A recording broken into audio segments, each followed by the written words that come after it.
When asked to discuss the most legendary heroes of the Tau, many, perhaps rightly, point to the commander who left the Empire behind and struck out independently. However, they were not the only champion of the Tau Va, and their successor as Supreme Commander has arguably done as much, if not more, for the Tau Empire. They have spearheaded two separate spheres of expansion, masterminding some of the greatest victories in the history of the species, and they remain in command of the Fire Caste as the Empire pushes into new frontiers. A student of Commander Puretide and a mistress of Cao Yon, she is known as Shadowsun, or in the human language, Commander Shadowsun. This is Tactica Imperialis, and welcome to 40k Stories.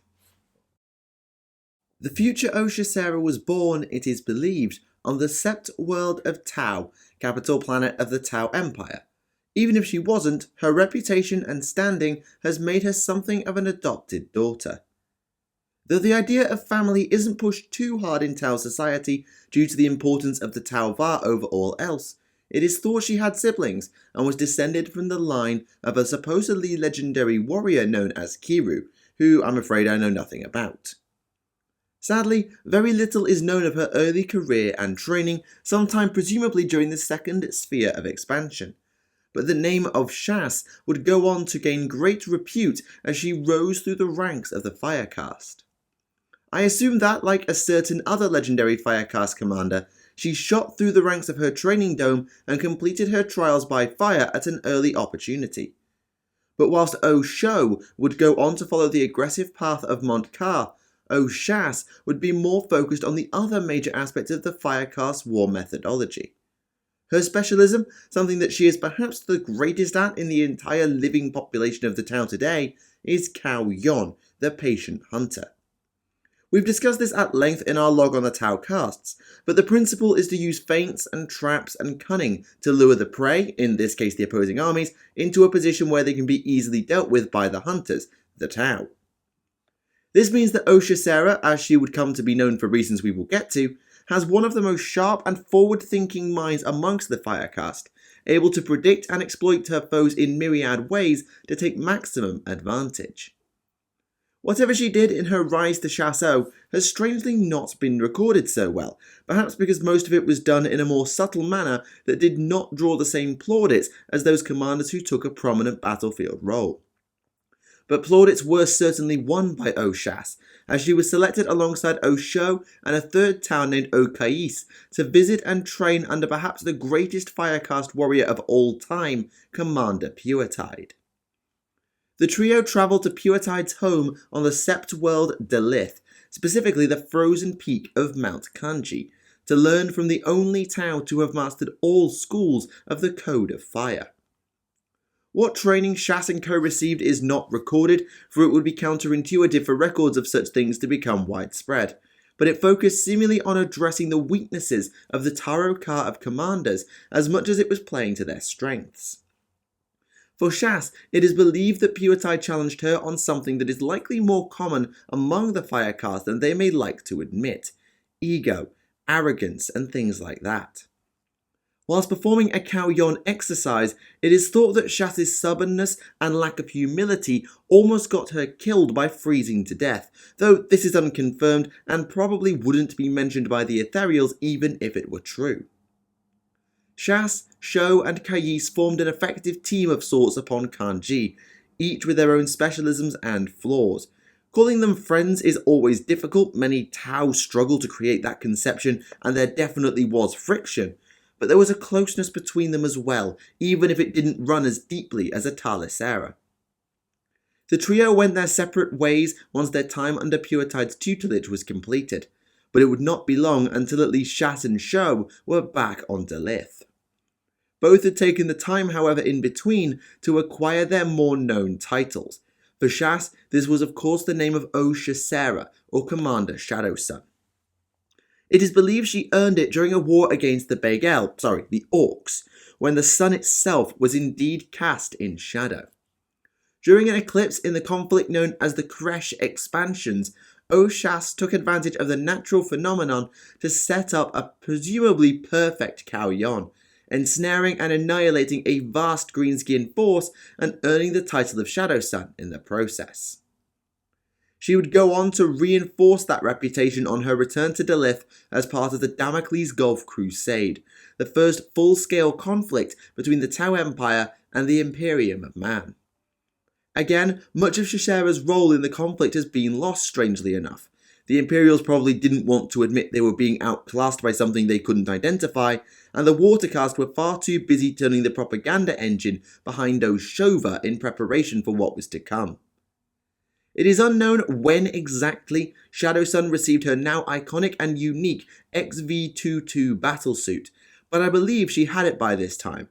One story I heard is that even Oshova was cut off from communicating with her, only tracking her movements by the fusion-blasted shells of tanks she left in her wake. Whatever the truth of the matter, Oshasera played her part in the conflict that ultimately ended in a draw, as the Imperium withdrew to deal with more pressing concerns such as the Tyranids.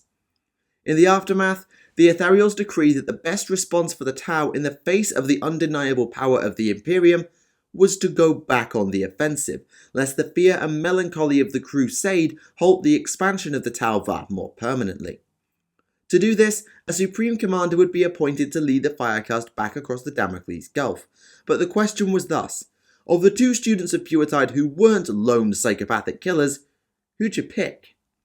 The answer, at least decreed by Ethereal Supreme Aunway's representative and future Ethereal Supreme Aun Va, was Oshova, who is Commander Farsight in case my names and use of Tau nomenclature has lost anyone. Oshova openly expressed his surprise and volunteered Oshasera for the job, citing her to this point faultless record and her broader strategic mind for such an expansive campaign. But this is the Empire, and the Ethereals would not be swayed. For her part, Oshasera remained silent, perhaps fittingly when contrasted with the loud and brash Oshova. With that decision made, the Ethereals then announced that the students of Puretide other than Oshova were to be placed into a cryogenic stasis, a common piece of tech among the Tau given the whole issue of short lifespans. Both Kais and Shasera were frozen before the departure of the now infamous Farsight expedition, with Sho and Shas speaking briefly before the procedure. Shadowsun told Farsight of an O-Moata, a trusted ally of hers leading the remnant Tau on the far side of the Damocles Gulf. She demanded that Shova meet with them to provide the insight of Cao Yon to the Montcard-dominated Expedition Command. And with that, Oshasera slept on ice as the Farsight expedition left and the schism of Empire and Enclaves was played out. About 6 Gala years after the Farsight expedition either got going or cut ties with the Empire, Commander Shadowsun was brought out of cryostasis by the Ethereals, specifically by now Ethereal Supreme Aun Va. A lot had changed during her slumber. Oshova was gone, branded either lost or a traitor depending on who you asked, and the Begel had been swarming across the Empire to even invade major Sept worlds. But rather than throw her straight back into the fray to deal with the Greenskins, Aun Va put Oshasera through a presumably routine re-indoctrination, just to make sure she was up to speed. Once she was ready, the Mistress of Cao Yon got to work in what became known as the Great War of Confederation. Through her leadership and acumen, the finely balanced war between the Tau and the Orcs swung irrevocably in favour of the Tau Va. Worlds were cleansed, and some sources place the aforementioned Crash expansions in this period too, even though that jars with the title of Shadowsun coming before the stasis. Either way, Oshasera played a huge role in defeating the Begel over the following years, and with affairs at home in order, the Empire could get back to what it did best, ridiculously crazy levels of rapid expansion. Specifically, Oshasera was made the Supreme Commander of the Fire Caste in order to lead the third sphere of expansion, another push across the Damocles Gulf supported by vastly improved technology even compared to the Farsight expedition. But speaking of Oshova, before the third sphere got going, Oshasera performed a now legendary, some might say infamous, act involving her old peer from Kanji. She travelled to Viola, specifically to the Montier training dome that Oshova had trained in decades before, a place home to the only statue of Farsight left in the entire Empire after his betrayal saw him all but wiped from history.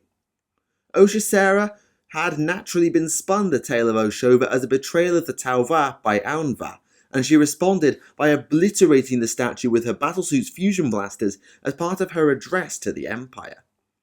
With Shadowsun now in place as Supreme Commander, the third sphere of expansion got underway in earnest as the Empire crossed back over the Damocles Gulf. The work of the Water Caste was able to flip some worlds, but the Fire Caste under Oshasera was still incredibly busy against the Gela and other races. The newly developed XV-104 Riptide was deployed for the first time on the Imperial world of Agralan, which would become a new sept of the Third Sphere and rechristened as Mugalath Bay. Several other septs were established throughout the rapid advance of the Third Sphere, but Oshasera's old weakness from Mount Kanji would bite her on more than one occasion. On an unknown Imperial world, it is believed that her ship was shot down, leaving her stuck with limited troops against a vast harrying force of Astra Militarum.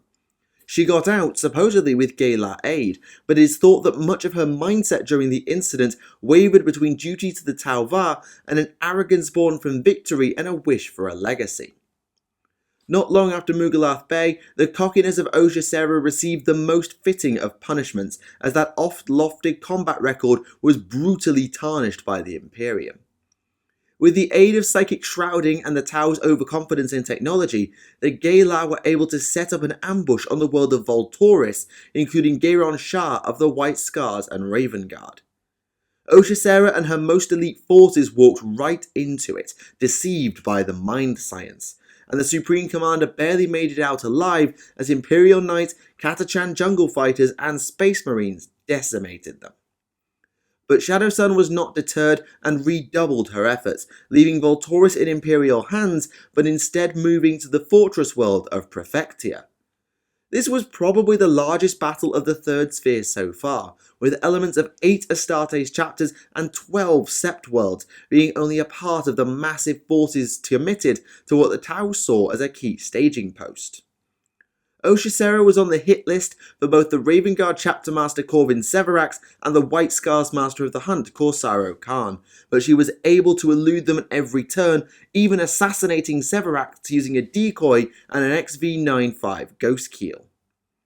She was constantly on the run from the Gairon Shah, and the arrival of Aunva to bolster the Tau perhaps indicated just how tough it was for both Oshasera and her forces, but the death of Severax and a few key victories managed to turn the war slowly, inexorably, in the Tau's favour.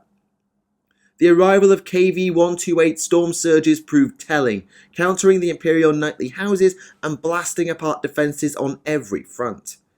The Imperium withdrew and Prefectia became Vas Talos, but the Gela were somewhat content to let their world go and deal with a bigger prize, Mugalath Bay.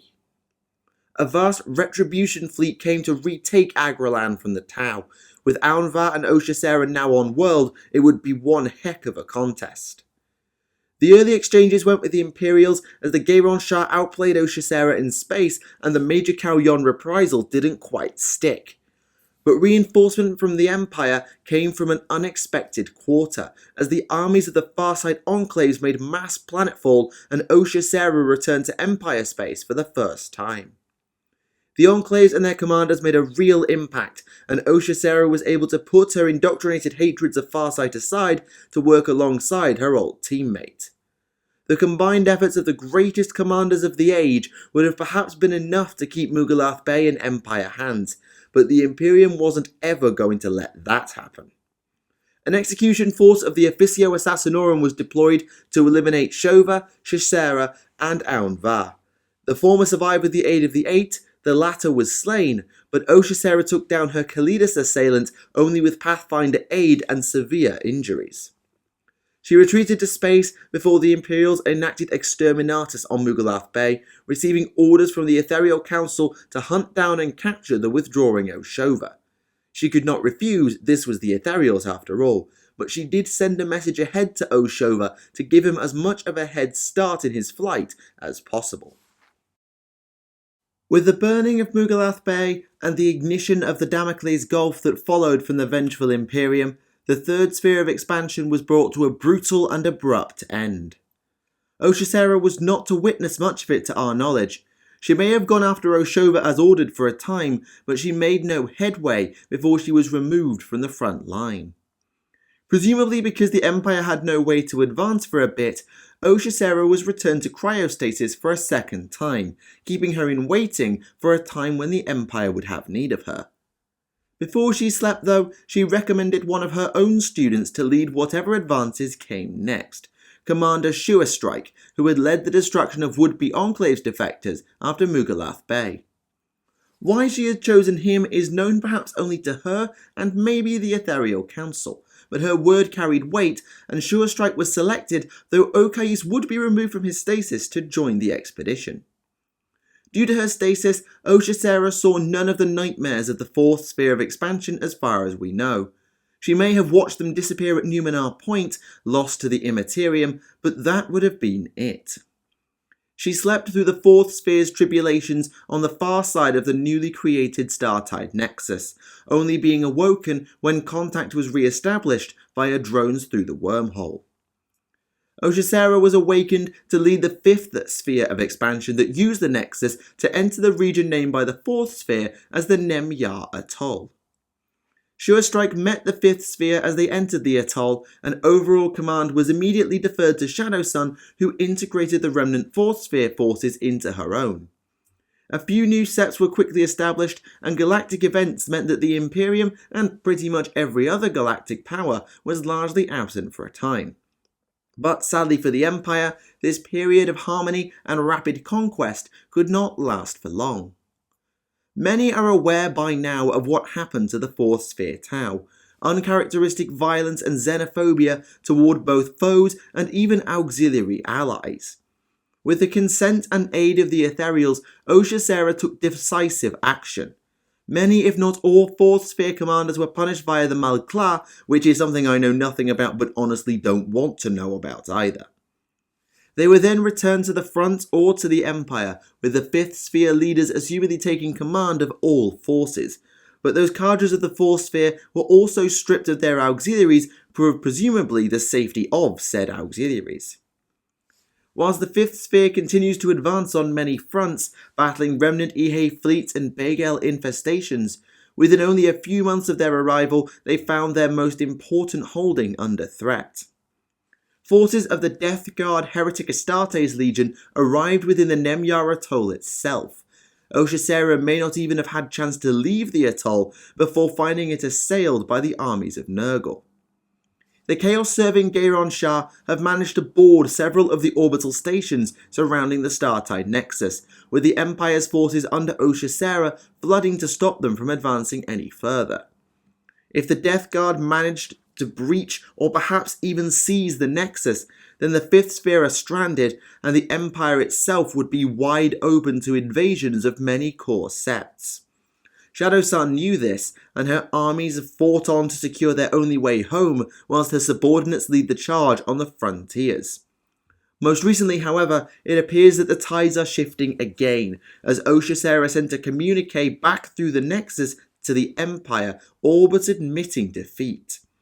The fleets of the Death Guard have become too numerous to hold back, and so Shadowsun appears to be conceding the Nexus to lead the Fifth Sphere's expansions alone, trusting in the Empire on the other side to hold back the Gairon Shah from breaching the Empire. She has also recently received an upgrade to her battlesuit, with additional weapons and drones, as well as whatever else the Earth Caste have done beyond cosmetics. Unfortunately, I haven't had a chance to see the full specs yet. What the future holds for Oshacera, the Fifth Sphere, and the whole Tau Empire remains unclear and in the balance. Anvar's hologram may not last forever. Oshova's enclaves are still out there, and the Death Guard seems set to strike at the heart of their only expansion route left. One thing is clear though. Commander Shadowsun remains the best hope for the Fire Caste of the Empire, and she has a key role to play in the Tauvar's future with or without Oshova or the Ethereals. So ends the tale of Shasso Tau Shacera, at least for the time being. One of the great students of Commander Puretide, Commander Shadowsun has become the most revered and respected of the Fire Caste within the main Tau Empire. As the successor to Oshova, she has done all the Ethereals could have hoped, save for bringing her old teammate back to the fold or to whatever they call justice. She now fights for the second sphere she has led, keeping it and the Empire connected as best she can, whilst also keeping the Empire's idea of the Tau Va from collapsing. But that's all to come in the future, and I'm still waiting for developments of the war at the Startide Nexus. For now, we must move on. Next time, something to do with the Gayron Shah, I think. I'm yet to do a full case study of a certain new arrival on the Astarte scene, so we'll look into them a bit more. Thank you for watching Tactica Imperialis, and I'll see you all again. Goodbye.